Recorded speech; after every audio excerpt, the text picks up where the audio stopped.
¿Qué tal, queridos radioescuchas? Aquí nuevamente el equipo de The War. Esta vez nos acompaña Alba Glés. Mucho gusto, Alba Glés. Es un honor tenerte aquí. Para los que no conozcan a Muchas gracias, Ricardo. sí, sí. Perdón por interrumpir así. Para los No que te no conozcan preocupes. a Alba Glés, ella es ilustradora y artista de cómic. Es originaria de la ciudad de Querétaro, autodidacta de las artes gráficas y egresada de lenguas modernas en la UAC. Sus obras se caracterizan por la expresión de detalles y expresiones corporales. Ha trabajado para Marvel Comics y entre sus publicaciones autorales de novela gráfica se encuentra La obra de la Tierra Sagrada, volumen 1 y 2, Agujero Blanco, ganadora del Premio Nobel Gráfica Pura Pinche Fortaleza Comics 2021, Al Fondo, ganadora del primer lugar en Secuencia Arte 2017, entre otras. Actualmente está publicando de forma digital su más reciente trabajo, Todas las canciones que quiero olvidar. Además del cómic, se dedica a la ilustración como artista independiente. Es también creadora del canal cultural de YouTube Alba y Tiempo, donde se narra mitos y leyendas de todo el mundo que ilustra con su arte.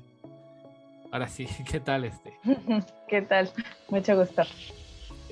Para empezar esta entrevista, justamente nos gustaría, bueno, a mí me gustaría empezar un poco preguntándote, un poco sobre cómo fue tu origen bueno, cómo empezaste, cuándo fue que realmente decidiste empezar a dedicarte en esto de la ilustración, cuándo fue el boom, porque digo, todos empiezan dibujando, ¿no? Pero ¿cuándo empezaste así, cuando dijiste, me voy a Claro. dedicar a esto? Yo creo que fue en la universidad. Bueno, antes de entrar a la universidad, yo pues sí, siempre he dibujado toda mi vida. Realmente es algo que he hecho siempre y que siempre me ha definido, entonces no es así como que haya sido la gran decisión. Siempre supe que quería dedicarme a esto. Em, pero al momento de elegir carrera, creo que fue el punto en el que tenía que tomar partido, ¿no? Entonces, no estudié una carrera que tuviera que ver con dibujo realmente, pero a la par que estudiaba, seguía trabajando en el dibujo. Ahí fue cuando me empecé a meter propiamente en el cómic. Y como a finales de la universidad es que ya lo empecé a hacer todo de forma profesional. Ay, o sea que fue ya hasta la universidad cuando ya te decidiste bien a lo que te ibas a dedicar. Sí, digamos, Está al bien. menos ya de forma profesional hacer las cuestiones de dibujos, sí. Está bien, está bien. Y justamente ahorita que leí brevemente tu biografía, quería preguntarte un poco qué se sintió haber ganado tu primer premio así de manera oficial. Digo, no sé si era algo que tú te esperabas llegar a algún momento de decir, gané un premio oficial en un concurso, no sé cuál fue tu experiencia, o ya te lo esperabas, no sé cómo fue esa primera experiencia haber ganado. Eh, pues bueno, la verdad es que eso de los concursos yo antes no sabía que había tantos, entonces sí fue como una sorpresa para mí.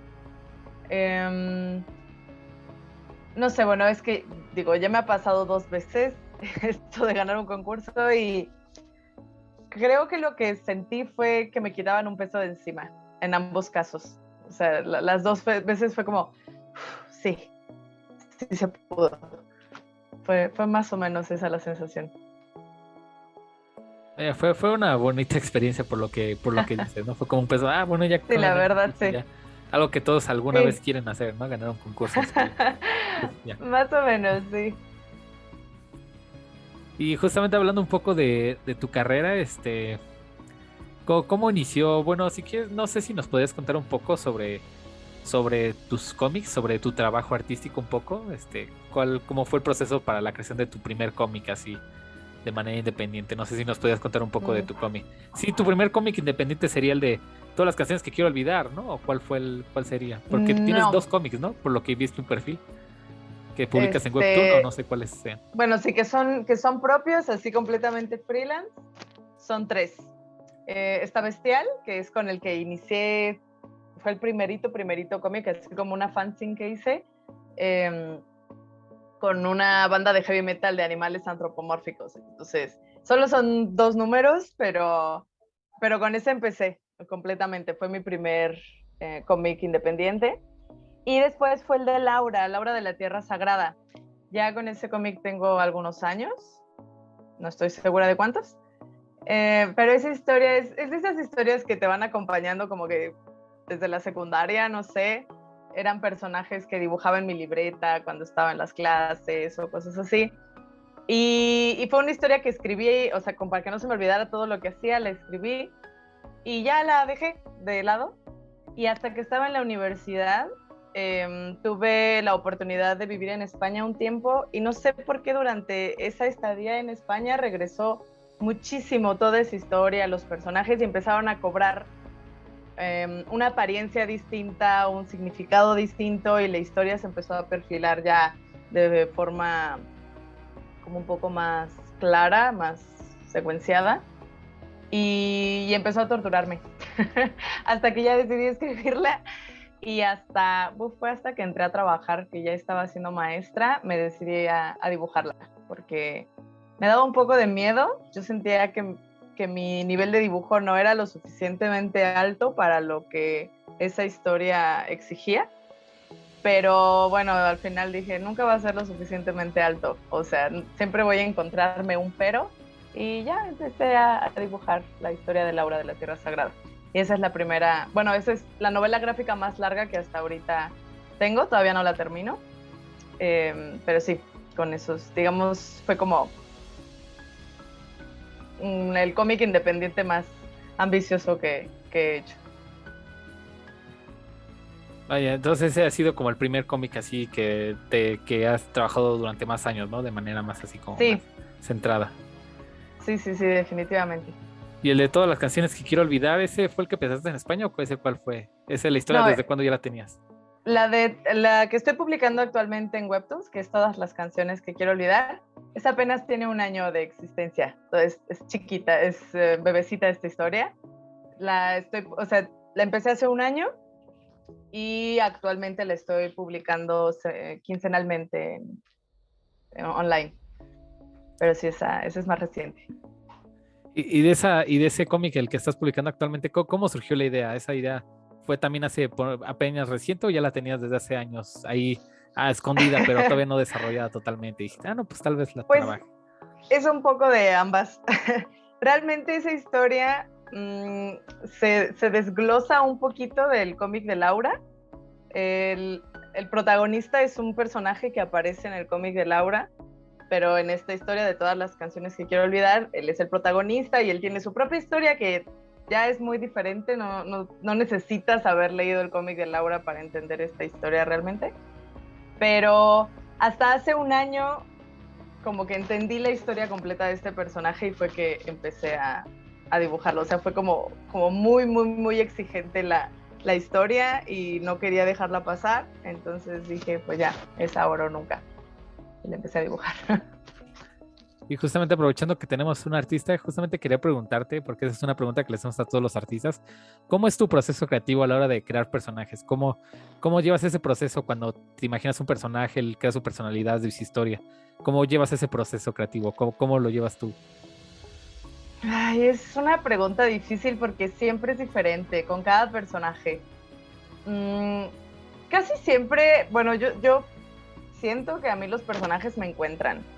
Entonces, solo un buen día los encuentro, o sea, me abordan, digámoslo de alguna manera, y es como dejarlos que cuenten su historia, no sé, a través de imágenes en mi cabeza, es como, no sé, pongo música o me salgo a caminar o algo y me concentro en ese personaje nuevo y solo dejo que fluya solito, no sé, es muy extraño porque realmente yo no hago mucho. Disculpa si se escucha el tren, por aquí pasa el tren. Y voy haciéndole preguntas al personaje conforme va tomando forma. Le empiezo a hacer preguntas acerca de su personalidad, qué cosas le gustan, en qué momento de su vida está. Y quizás la parte más difícil es su diseño físico. Ahí sí me involucro demasiado.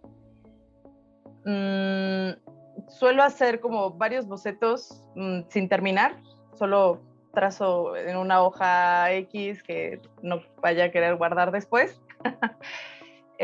Hasta que, no sé, me gusta el peinado o me gustan los ojos o me gusta su nariz y de ahí me agarro y ya empiezo como a construirlo. Realmente un personaje, al menos en mi caso, no termina de construirse hasta que ya lo he dibujado hasta el cansancio. Solo entonces ya lo puedo ver con claridad cómo es. Es un proceso bastante curioso cómo creas los personajes, ¿no? Digo, cada quien tiene su... Es curioso ver esta diversidad, ¿no? Cómo cada quien da vida a sus Sí. personajes, cómo los crea, cómo se imagina. Hay unos que empiezan primero por la historia, otros por el diseño, ¿no? O sea, es bastante curioso, ¿no? Ah, sí, sí, sí, sí. ¿Y con los paisajes también es un proceso parecido o cómo te imaginas los paisajes, la arquitectura, cuando dibujas, cuando piensas la historia? Oye, los escenarios para mí son muy difíciles, muy, muy difíciles. Siempre han sido mi cruz. De hecho, me metí a un curso online en una academia de arte digital para dibujar escenarios. O sea, tuve que hacerlo antes de empezar el cómic de Laura, porque de verdad no. Siempre he sido fatal para eso. Entonces, en mi cabeza se ven preciosos, son muy bonitos los escenarios siempre. Y hago lo que puedo cuando tengo que dibujarlos. Pero el proceso ha cambiado mucho con el tiempo porque creo que he crecido artísticamente en los últimos años bastante. Y, por ejemplo, antes el escenario para mí solo era un concepto, ¿no? No sé, tienen que estar en un jardín. Y entonces era así como casi lo que me saliera de jardín. Y actualmente pienso un poco más, o sea, ya mezclo qué colores quiero que vaya a tener, qué composición fotográfica necesito, y entonces si quiero esta composición voy a poner, no sé, una torre aquí o una montaña acá. Entonces como que ya soy un poco más consciente de cómo los hago y mezclo muchos aspectos de composición, sombras y, bueno, obviamente el estilo cultural que sea que esté yo manejando y la emoción que quiero dar. Entonces así es como he encontrado que los escenarios se vuelven un poco más sencillos de hacer, porque ya no pienso tanto en qué cosas debe llevar, sino qué cosa debe expresar, quizás. No sé, también es un poco raro lo de los escenarios, en mi caso al menos. Ahora entiendo a los arquitectos por qué sufren tanto cuando bosquejan edificios y diseñan así complejos y todo eso así. Sí, debe ser muy difícil ser arquitecto, la verdad, así diseñar edificios, mis respetos a quien lo haga, sí, ciertamente. La verdad es que sí. Y justamente ya que estamos tocando un poco esta parte del diseño, los dibujos, quería preguntarte un poco de tu estilo de dibujo. Este estilo de dibujo, porque yo no soy muy experto de dibujo, pero estuve checando tus dibujos y la verdad me gustaron mucho, me agrada mucho tu estilo, porque ni es Gracias. muy realista, pero tampoco ni es muy caricaturesco, no sé, es como en un punto intermedio, pero es muy, visualmente es muy atractivo, ¿sabes? Es muy bonito tu estilo de dibujo. Y pues quería preguntarte un Muchas poco gracias. cómo surgió este estilo. ¿Ya lo tenías o lo fuiste tomando con el tiempo? Porque siempre es el sufrir de un artista, ¿no? Encontrar su propio estilo, de decir, no, pues no, al final quiero hacer un estilo más curvo, ¿no? Más con líneas, más así, no sé. ¿Cómo definiste Sí, tu estilo? claro. ¿Cómo lo definiste? ¿Cómo fue el proceso para definirlo un poco? Bueno, primeramente creo que nunca terminamos de definirnos y que al final, o sea, si te quedas en un solo estilo, quizás es que ya no quieres avanzar más en tu arte. Entonces, no sé, a lo mejor lo perfeccionas quizás, tu estilo, pero siempre estamos cambiando, o eso creo yo como artistas. Pero sí hubo un proceso consciente de hacia dónde quería yo dirigir mi estilo de dibujo. Yo crecí con películas de Disney, con caricaturas en la televisión, lo que todos vimos en los 90s, y con dibujos manga. Yo casi no veía anime, lo cual es curioso, pero mi papá compraba muchísimos muchísimos libros de cómo dibujar y casi todos eran manga. Entonces yo aprendí a dibujar con libros de manga y, bueno, entre otras cosas. Entonces mi estilo siempre se vio como influenciado por el arte japonés y por Disney, ¿no? Principalmente el arte japonés. Y más o menos como en la prepa dije, no, es que yo no quiero tener un estilo manga porque ni vivo en Japón y no me identifico con él. O sea, yo quiero algo que sea mío completamente. Entonces, fue un camino muy, muy, muy largo porque desprenderse de muchos vicios que uno hace al dibujar, de cosas ya aprendidas y talladas en tu hueso, es muy difícil quitárselo. también tuve mucha influencia de dibujos como más caricaturescos, no sé, como cuando fue este boom de dibujos estilo Los Padrinos Mágicos, que son como muy simétricos, como de una sola forma sacas todo una cara, no sé. También tuve mucha influencia de ese estilo y me fui, o sea, como que fui quitando lo que no quería y perfeccionando lo que sí me gustaba. Al final, pues quedó lo que sea que hago hoy día, como bien dices, es algo entre realista y caricaturesco. Sí me gusta mucho el realismo, me gusta mucho poder dibujar las cosas tal y como las veo, pero también me gusta sentir que estoy viendo una caricatura. Entonces, por eso quizás las caras o ciertos rasgos o el cabello siguen siendo tan vistosos en mi arte.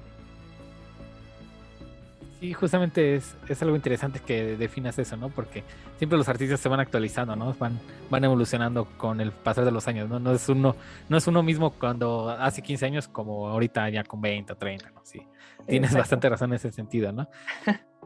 Y justamente hablando un poco ya del cómic, todo esto, quería hacerte un poco una pregunta de mi compañero, el que no pudo asistir, Dante, te quiere preguntar un poco sobre cómo ves la industria del cómic actualmente en México. No sé, tú que ya estás metida dentro de esta industria, tú que te dedicas a hacer cómic de manera, ¿cómo se llama? De manera freelancer, por así decirlo, de manera personal. ¿Cómo ves la industria un poco en ese sentido? Tú que ya estás metida en esto. ¿Cuál es tu punto de vista? Mira, como tal, yo no creo estar dentro de la industria del cómic. Como bien dices, soy freelance, todos los cómics que hago son independientes, entonces realmente es que yo rodeo la industria. No estoy dentro de ella, no al menos en México. Entonces, la verdad es que no estoy muy segura de cuál es su panorama porque hay muchas vertientes. O sea, habemos muchos que hacemos las cosas de forma independiente, pero también hay como muchas editoriales, algunas medio underground, otras que son más fuertes, pero solo manejan cierto tipo de temas. Creo que es muy plural la creación del cómic en México, muy, muy, muy plural. Y hay muy buenos artistas, muy buenas propuestas. Yo creo que faltan muchos lectores. O sea, sí, quizás lo que todos notamos es que falta gente que realmente se interese por algo que no sean superhéroes o que no sea, no sé, tiras cómicas básicas, quizás. Entonces, yo no estoy segura de tener un panorama completo al respecto de cómo es el cómic mexicano. Lo he estado descubriendo con el tiempo desde que me metí en esto y es muy interesante. La verdad es muy bonito, te encuentras de todo. Hay cosas que no son tan bonitas, pero, pero sí, o sea, hay muchísima creación, eso que ni qué, muchísima creación y las plataformas digitales nos han permitido darnos a conocer y conocer a muchos otros artistas que uno ni se enteraría de que existen. Ahorita que hablas es un poco esto de las redes sociales, quería preguntarte en ese ámbito de Webtoon, porque hemos entrevistado también a varios artistas, ilustradores, creadores de cómic, y hay muchos que están como a favor de crear sus cómics y publicar uno que otro en Webtoon y otros que definitivamente no, prefieren crear su cómic y venderlo de manera personal, ¿no? Como no regalar su trabajo, ¿no? No sé, tú que estás dentro de Webtoon, ¿qué opinas al respecto de esta parte de Webtoon? Si es bueno o malo, no sé, porque hemos visto mucha dualidad entre varios ilustradores, ¿no? Unos que sí les Sí, gusta sí, me porque imagino. te permite darte a conocer de manera más sencilla y otros que pues aunque no te den conocer pues prefieren vendérselo solo a 5 personas o a 10 personas su cómic que regalar su trabajo, por así decirlo. Que No sé, ¿tú qué regalarlo. opinas? Pues yo hago ambas cosas. La verdad es que yo hago ambas cosas. O sea, tú puedes encontrar La Hora de la Tierra Sagrada en Webtoons completo, bueno, hasta dónde va, y también me lo puedes comprar. O sea, está en 2 libros, 2 tomos. Lo que compras es lo mismo que puedes encontrar gratis en internet. Claro que no es lo mismo tener tu librito y hojearlo con calma y olerlo que scrollear un cómic. Realmente es como al gusto de cada quien. Yo al principio estaba reacia a publicar gratis, pero mira, con el paso del tiempo, que no ha sido mucho, llegué a la conclusión de que si mi trabajo me da el suficiente dinero para mantenerme viva y vivir relativamente bien, no me importa que lo que me apasiona, que es hacer mis historias, sea gratis, ¿sabes? O sea, sí, claro que me encantaría vender millones de mis libros, ¿no? Pero si la gente no me conoce, es muy difícil venderles algo. Y al revés también, ¿sabes? Porque he descubierto, o sea, desde que saqué mis libros, no muchos de mis compradores me conocen por Webtoons, muchos me conocen a lo mejor solo por Instagram, o me conocen el día de la convención. Muchas veces pasa que me conocen el día de la convención. En esta última mole fue que llevé los libros de Laura porque los publiqué durante la pandemia, entonces fue así como su estreno en la mole. Y había gente que los veía en ese momento y en ese momento me los compraba, ¿no? Entonces hay de todo. Realmente es que no tienes por qué pelearte con uno u otro sistema. El que te funciona mejor está bien. Y mientras no represente un problema en tu vida. O sea, en mi caso, quizás mi problema más grande es que yo soy demasiado exigente conmigo y entonces siempre estoy frustrada porque no tengo las respuestas que quiero, pero eso aplica tanto para seguidores como para compradores, como para lo que sea. Entonces es muy al gusto de cada quien y creo que está bien darse la oportunidad de probar ambas cosas. Sí, como bien lo dices, ¿no? Encontrar como encontrar un intermedio, ¿no? Algo equilibrado, ¿no? Entre no irse a los extremos, ¿no? Siento que luego a veces es lo malo, ¿no? Pero sí me gusta tu punto, ¿no? De usar tanto la parte gratis como la parte de paga, ¿no? Como lo uso para promocionarme y si alguien quiere comprarme, me compra. Y hablando un poco de tus cómics que vendes, los que vendes físicamente, son seriados, o van saliendo así como te los piden, o van por series, o cómo va esa parte de la impresión de tus cómics, o cómo los tienes ordenados, o son coleccionables, ¿no? Ok. Bueno, mira, los cómics que tengo de concurso, que son el de Secuenciarte y el de Pura Pinche Fortaleza, o sea, esos solo son un tomo y pues ya, ¿no? O sea, es tu cómic en físico y ya está. Esos cómics están ubicados en algunas librerías, en un par de librerías en Ciudad de México y en 2 en Querétaro, o si no conmigo, ¿no? Directamente los pueden comprar en línea conmigo. Y los que tengo como seriados realmente son los de Laura, pero nada más son 2. Hasta ahorita solo van 2, entonces es más sencillo. Tomo 1, tomo 2 y ya está.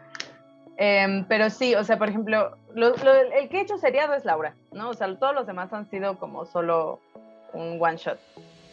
Y en el caso de Laura, los voy publicando cada vez que termino 2 capítulos. Cada capítulo es de aproximadamente entre 50 y 60 páginas, a todo color. Entonces, una vez que he terminado esos capítulos, lo que hice, que fue durante la pandemia, lo metí a Kickstarter. Entonces, la publicación, bueno, la edición, el proceso de impresión, lo pagué a través de Kickstarter. O sea, lo metí como proyecto, la gente me apoyó y de ahí salió mi tanda de libros. Entonces, esos mismos libros que la gente apoyó, algunos los envié a mis patrocinadores y a otros son los que ofrezco en convención. Pues tienes bastante administrado bien esa parte de los cómics publicados en físico, ¿sabes? Pues ahí va, más o menos, pero Hace el esfuerzo, voy ¿no? agarrando callo. Sí. Y actualmente, ¿cuál es después de los cómics que ahorita estás publicando de manera personal, ¿tienes algún proyecto en un futuro cuando termines de, por decirlo, publicar tus cómics que estás publicando actualmente? ¿Hay algo en un futuro o todavía no tienes planeado nada de eso? Pues no, realmente es que creo que mis historias son lo suficientemente largas para mantenerme ocupada otros 5 años.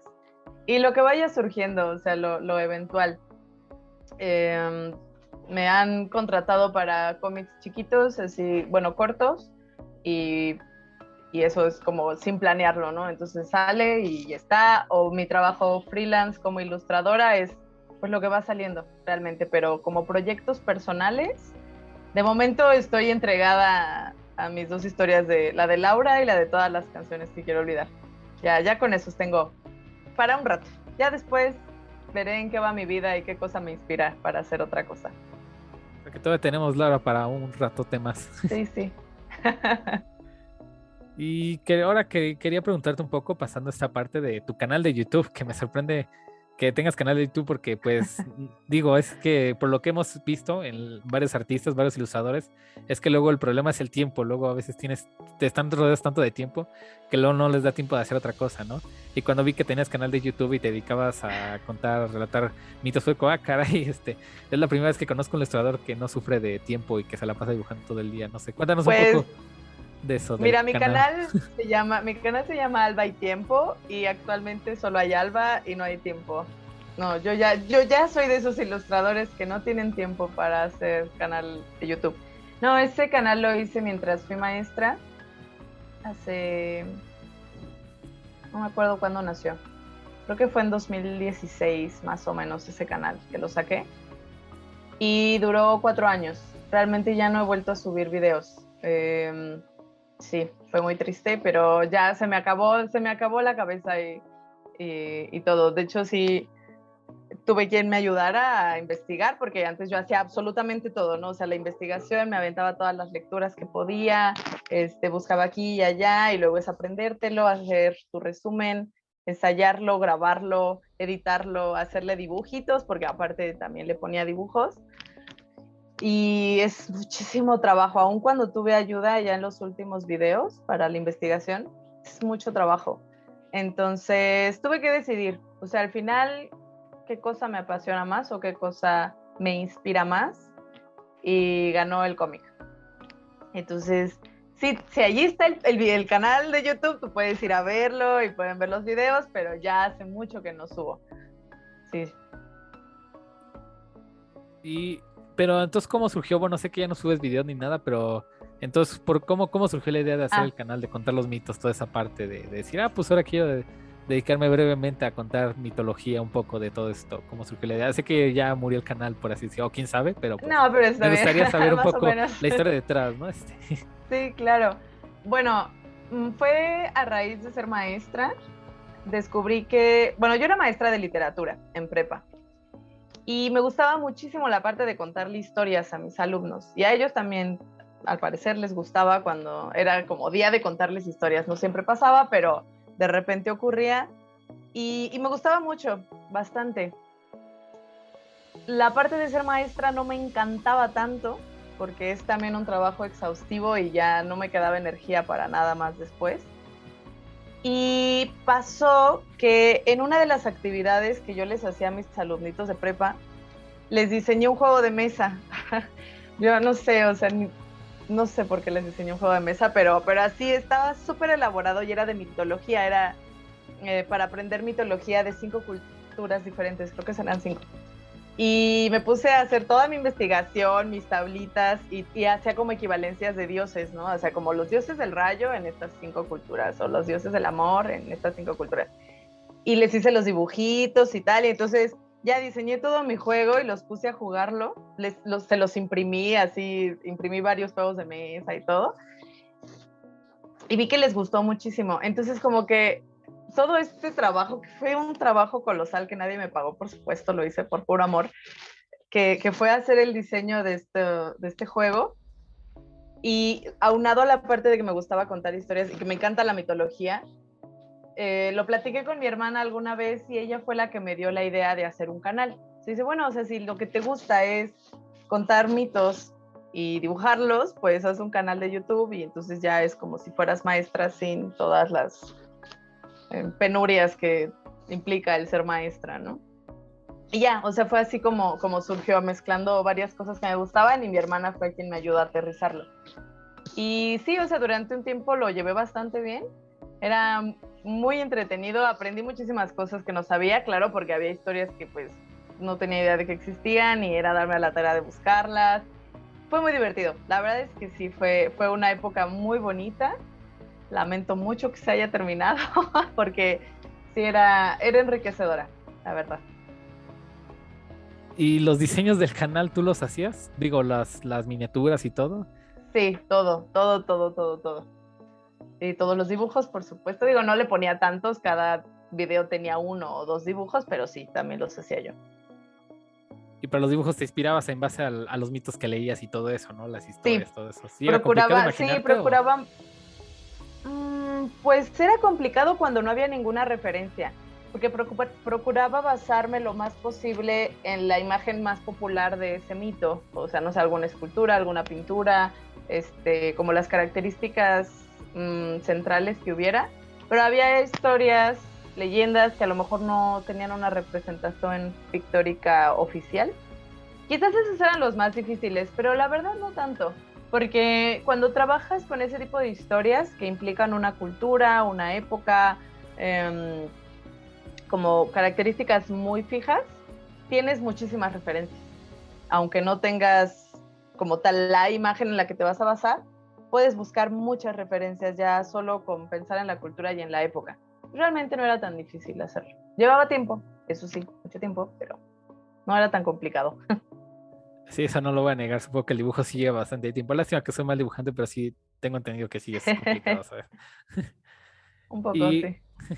y hablando un poco de ahorita que me mencionaste referencias, se me vino a la mente una pregunta que quería hacerte hace ratito, pero se me olvidó, un poco sobre cuáles han sido tus mayores fuentes de inspiración o autores, dibujantes o historias o no sé, libros, películas. ¿Cuál ha sido lo que más te ha inspirado a hacer el trabajo que haces actualmente? ¿Qué es lo que más te ha inspirado cuando haces dibujos o lo que te motivó?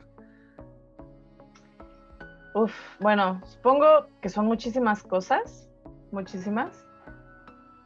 Principalmente mi hermana. Yo creo que ella lo empezó porque, pues gracias a ella es que decidí que quería dedicarme a dibujar. Como de artistas, el primer artista que me influyó así como, digo, artista y no películas en general o así como producciones donde participa mucha gente y ve tú a saber quién lo hizo, sino como artistas fue Alessandro Barbucci con el cómic de Witch. No sé si te acuerdas de ese cómic, que también le hicieron serie en Jetix después. Pero bueno, que era, no sé, era un cómic para adolescentes. Y me gustaba muchísimo su estilo de dibujo, como que con él aprendí a dibujar detalles, o sea, a fijarme en los detalles, en cómo son los bolígrafos, en cómo tienes adornado, digo, distribuido tu escritorio, no sé, o sea, como que ahí estaba yo en la secundaria, aprendí a dibujar detalles. Entonces sé que esa parte me influyó muchísimo. De artistas, o sea, pues no sé, es que han pasado tantos por mi vida que no tengo idea, como que ese es el que tengo muy marcado. Y sé que de forma literaria, el Conde de Montecristo ha influido muchísimo en mi arte, no sé, siempre vuelve a aparecer en mi cabeza cuando estoy haciendo cualquier cosa. Entonces, más o menos, pero como muy en general, como bien te decía antes, tengo mucha influencia de Disney, muchas influencias literarias, pero no tengo algo así que sea como, sí, por esto, y tengo un póster de esta persona o de esta obra para inspirarme. No, la verdad es que no. Como que van cambiando mis influencias conforme pasa el tiempo. Pero digamos que esas son como las que se quedaron muy marcadas en el pasado. Sí, uno siempre va conociendo nuevas cosas a lo largo de los años, ¿no? Por eso sí uno se va marcando por distintas cosas. Sí, sí, sí. Y, y ya las últimas preguntas, justamente quería preguntarte, ¿cómo ha sido llevar el trabajo tú sola? Porque supongo que tú te encargas de hacer la historia, escribirla y aparte dibujarla, ¿no? Digo, luego hay muchos cómics así ¿cómo se llaman? Ambiciosos, donde pues está el escritor, está el dibujante y todo ese tipo de cosas, ¿no? Sí. Pero ¿cómo ha sido hacer el trabajo, el ejército de un solo hombre, así literal, así un propio ejército que haces literal, supongo que haces De casi una sola la mayor, mujer. sí, de una sola mujer, ¿qué se Sí, siente? pues es liberador, porque al final a quien tengo que rendir cuentas es a mí misma, nada más. Pero al mismo tiempo soy una jefa demasiado exigente y nunca estoy conforme con el resultado. Entonces, la mayor parte del tiempo es frustrante, en realidad, pero tengo mucho control. Esa parte es bonita, o sea, como tener el control de saber exactamente cómo quieres que luzca y que sea al final. Me ha tocado un par de veces trabajar al revés, o sea, la mayor parte del tiempo trabajo yo completamente siendo mi propia jefa y yo decido todas las cosas que pasan. Y en un par de ocasiones sí ha sido la secuencia de solo soy la dibujante, alguien más en tinta, alguien más colorea, alguien más escribió el guión. Y creo que ha sido lo más chocante porque no estoy acostumbrada a eso. O sea, yo estoy súper acostumbrada a hacer mi propio ejército. Pero cuando se mete más gente es raro. Fue interesante porque al final el producto es algo revuelto y nunca me había tocado ver mi arte revuelto, entonces es muy interesante, la verdad. Y ya que se nos está acabando el tiempo, ya como pregunta final, te quería preguntar, ¿qué recomendación así breve le harías a las personas que quieren dedicarse a esto? Tú que ya has pasado por este proceso, ¿qué recomendación les darías? La recomendación más breve es que se enamoren de lo que hacen. Si te enamoras, pagas cualquier precio. Vaya, fue bastante breve y bastante directo, ¿sabes? Creo que la pasión es lo más importante, como bien lo mencionas, ¿no? Definitivamente. Porque no es lo mismo trabajar con pasión que trabajar obligado o solo interesado en generar algo Sí. a partir de eso. Sí, si solo quieres generar dinero o popularidad, probablemente te vas a cansar. Te vas a cansar del camino. Y ya para terminar, no sé si nos puedas decir un poco dónde podemos conseguir tus cómics, dónde podemos comprarlos físicamente, tenemos que contactarte a ti, ¿hay una página web o hay un lugar fijo donde podemos comprarlos? Sí, tengo una tienda en Etsy, la puedes encontrar igual que en mis redes sociales, Alba Gles Art. Yo recomiendo que si estás en México, me escribas directamente a mí por Instagram y ya lo vemos. O sea, yo hago envíos a todo México y puede ser trato directo, porque Etsy tiene impuestos sobre el precio. Entonces los precios se ven más elevados de lo que realmente son por la tienda. Si estás en Ciudad de México, las librerías Shark Comics y Rius tienen mis libros. Y si estás en Querétaro, Utopía Comics y Solo para Genios tienen también mis libros. Y esos envíos a toda la República, ¿no? Así es. Perfecto. Y ya nada más brevemente, ¿cuáles son todas tus redes sociales? También el canal de YouTube, aunque no publiques, pero es bueno saberlo ahí. YouTube, Alba y Tiempo. Instagram y Facebook, Alba Gles Art, como arte. Muchas gracias, fue un honor tenerte aquí. No, muchísimas gracias por invitarme. No, al contrario, gracias por aceptar. Siempre es un honor tener a artistas mexicanos aquí, ¿sabes? Conocer un poco de su historia, un poco de su proceso creativo, de sus cómics. Y siempre es bueno conocer un poco, porque uno como consumidor siempre está de un lado, ¿no? Pero nunca ve del otro lado, ¿no? Nunca Sí, sabe cómo eso es pasa. verdad. Nunca pasa detrás de eso, ¿no? Muchos pensamos que solo es llegar, te sientas, escribes, dibujas y ya, un cómic, ya, Ya es tan para fácil. imprimir, para imprimir, ¿no? Es como, pues solo es dibujar, ¿no? Y ya, ¿no? Pero pues luego sí es interesante conocer un poco del otro lado, ¿sabes? A las y los artistas que luego hacen su trabajo y que gracias a ellos podemos entretenernos un rato leyendo sus historias. La verdad es que sí, es un honor tenerte aquí así. Esperemos luego a ver si luego Muchas nuevamente gracias. te tenemos aquí. Pero sí, Sí, claro, con mucho gusto. muchas gracias por asistir. Yo me despido. Soy Ricardo. Fue un gusto tenerlos aquí nuevamente y nos vemos en una próxima edición. Hasta luego.